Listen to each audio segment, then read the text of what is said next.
డప్పు కళాకారులను ఆదుకోండి. నంద్యాల కలెక్టరేట్ ఎదుట ధర్నా. డప్పు కళాకారుల సమస్యల పరిష్కారాన్ని కోరుతూ డప్పు కళాకారుల సంఘం ఆధ్వర్యంలో నంద్యాల జిల్లా కలెక్టరేట్ ఎదుట డప్పులు కొడుతూ ధర్నా నిర్వహించారు. ఈ కార్యక్రమానికి సంఘం రాష్ట్ర సహాయ కార్యదర్శి కె రంగమ్మ అధ్యక్షత వహించారు. నాయకులు మాట్లాడుతూ డప్పును ఒక కళగా గుర్తించి పెన్షన్ను 4,000 రూపాయల నుంచి 8,000 రూపాయలకు పెంచాలని డిమాండ్ చేశారు. అలాగే శిక్షణా కేంద్రం, డ్రెస్సులు, పరికరాలు, ప్రయాణ రాయితీలు, ప్రమాద బీమా కల్పించాలని కోరారు. ఎన్నికల ముందు ఇచ్చిన హామీలను వెంటనే అమలు చేయాలని ప్రభుత్వాన్ని డిమాండ్ చేశారు.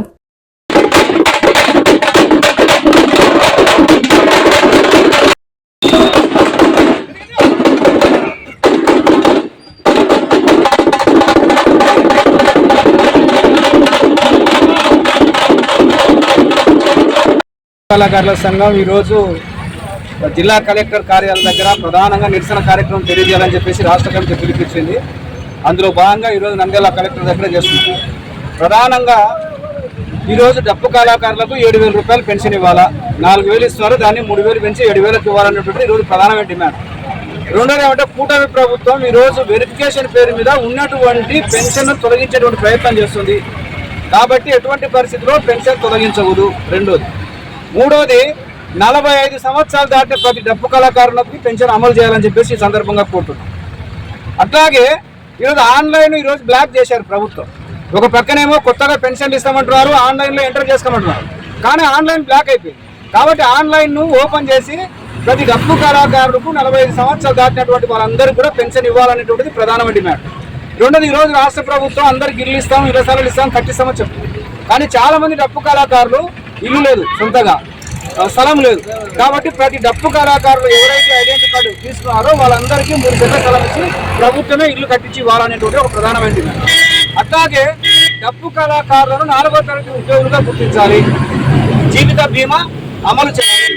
ఈరోజు ఫంక్షన్లప్పుడు శవాలు తీసుకుపోయేటువంటి సందర్భంగా వాళ్ళకు సేఫ్టీ ఏం లేదు, రక్షణ ఏం లేదు, చాలా అనారోగ్యానికి గురవుతారు.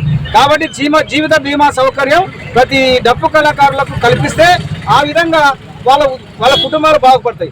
అట్లాగే డప్పు కళాకారుల యొక్క పిల్లలకు ప్రభుత్వ స్కూళ్ళల్లో రాయితీ ప్రకారం వాళ్ళకు సౌకర్యాలు ఇచ్చి చదువు చెప్పించాలా అనేటువంటిది ఒక ప్రధానమైన డిమాండ్గా మేము సందర్భంగా చెప్తున్నాం. అట్లాగే రాష్ట్ర ప్రభుత్వం చాలా మందికి రాయితీలు ఇస్తుంది, వికలాంగులకు కొంతమందికి రాయితీలు ఇస్తుంది. అట్లాగే మహిళలకు ఫ్రీగా ఈరోజు బస్సులో సౌకర్యం కల్పిస్తుంది. డప్పు కళాకారులకు కూడా బస్సులో రాయితీతో సౌకర్యం కల్పించాలనేటువంటిది ఈరోజు ప్రధానమైన డిమాండ్. రెండోది, ఈరోజు కూటమి ప్రభుత్వం డప్పు కళాకారులకు పెన్షన్ పెంచుతా అని చెప్పి, కానీ 2 సంవత్సరాలు అవుతుంది, ఇంతవరకు పెన్షన్ పెంచలేదు. కాబట్టి పెంచాలి. అట్లాగే డప్పు కళాకారులకు ఎవరైతే పిల్లలు చదువుకునేటువంటి వాళ్ళు ఉన్నారో గ్రామీణ ప్రాంతంలో వచ్చేటువంటి ఉద్యోగాల్లో ప్రధాన ప్రాధాన్యత వాళ్ళ కుటుంబాలకు ఇవ్వాలనేటువంటిది ఈరోజు మేము ప్రధానంగా డిమాండ్ చేస్తున్నాం. కాబట్టి రాష్ట్ర వ్యాప్తంగా ఈరోజు కలెక్టర్ కార్యాలయం దగ్గర డప్పు కళాకారుల యొక్క సంఘం ఆధ్వర్యంలో ఆ కళాకారులు ప్రభుత్వానికి నిరసన తెలియజేసి వాళ్ళ యొక్క సమస్యలను మరొకసారి ప్రభుత్వం దృష్టికి తీసుకుపోయి వాటి పరిష్కారం కోసం చర్యలు తీసుకోవాలని చెప్పేసి ఈ సందర్భంగా రాష్ట్ర ప్రభుత్వాన్ని డిమాండ్ చేస్తుంది. ఈరోజు డప్పు కళాకారుల సంఘం మహాధర్నా ఈరోజు ప్రారంభమైంది. 200 మందితో ప్రారంభిస్తున్నాం. ఈరోజు డప్పు కళాకారులు మామూలు పెన్షన్లు అందరితో పాటు 4,000 ఇస్తున్నారు. అట్లా కాకుండా పెన్షన్ ప్రత్యేకంగా 4,000 నుంచి 7,000కు పెంచాలని, తర్వాత డప్పు, డ్రస్సు, గజ్జలు అర్హులైన వారికి అందరికీ ప్రభుత్వము ఖచ్చితంగా సప్లాన్ నిధుల్లో దండిగా అమౌంట్ ఉంది, మాకు చేర్చాలని మేము డిమాండ్ చేస్తున్నాం. అలాగే డప్పు కళాకారులకు ఐడెంటిటీ కార్డులు గవర్నమెంట్ ఒకప్పుడు జీవోతో ఐడెంటిటీ కార్డులు ఇచ్చింది, కానీ వాళ్ళను అనర్హులుగా ఐడెంటిటీ కార్డులు అట్నే పెట్టుకున్నారు, ఆన్లైన్ కాకుండా. చాలా బాధతో, చాలా వేదనతో ఉన్నారు, వాళ్ళు చాలా ఇబ్బందికరంగా ఉన్నారు. అందుకని వెంటనే ప్రభుత్వము ఆన్లైన్ సిస్టమ్ ఇడ్చాలి. ఆన్లైన్ సిస్టమ్ ఇడ్చకపోతే చాలా ఉధృతం చేస్తాం. డప్పు అంటే మహాకళ, ప్రపంచంలో గొప్ప కళ డప్పు ప్రధానమైనది. ఇలాంటి డప్పు కళను నిర్వీర్యం చేస్తే ఈ ప్రభుత్వాన్ని మెడలు వంచి ఎంతకైనా మేము ఇబ్బంది పడతాం. రాబోయే ముందు ఎలక్షన్లో కూడా చాలా ఇబ్బందికర పడతారని కూడా హెచ్చరిస్తున్నాను.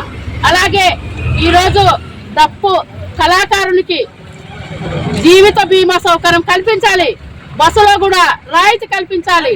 అంటే సగం ఛార్జ్ అన్న వాళ్లకు తక్కువ చేయాలి. ఇది మా డిమాండ్. డప్పు కళాకారులను ముఖ్యంగా ప్రతి గ్రామంలో మేము సర్వే చేసి లిస్టు తయారు చేసి పెట్టుకున్నాం. వాళ్ళలో పేదవాళ్ళు ఎక్కువ ఉన్నారు, భూమిలో నిరుపేదలు ఎక్కువ ఉన్నారు. వాళ్ళ కుటుంబాల్లో బిడ్డలను పోషించలేక, ఇల్లు లేక, 3-4 కొడుకులు బిడ్డలు ఉన్న వాళ్ళకి ఇల్లు లేక చాలా ఇబ్బంది పడుతున్నారు. అటువంటి డప్పు కళాకారులను ఈరోజు గుర్తించి 3 ఎకరాల భూమి ఇవ్వాలి, 3 సెంట్ల స్థలం ఇల్లు కట్టించి ఇవ్వాలి.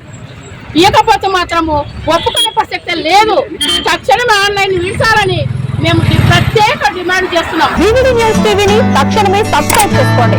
నోటిఫికేషన్ కోసం బెల్ ఐకాన్ క్లిక్ చేయండి. మరిన్ని అప్డేట్స్ కోసం ప్రతి ఒక్క కుటుంబానికి ఉచిత ప్రకటనలు వచ్చే విధంగా మీకోసం మీ ముందుకు వివిడి న్యూస్ టీవీని ఏపీ 5 నందు 99వ ఛానల్ మరియు యూట్యూబ్ నందు వీక్షించెదరు.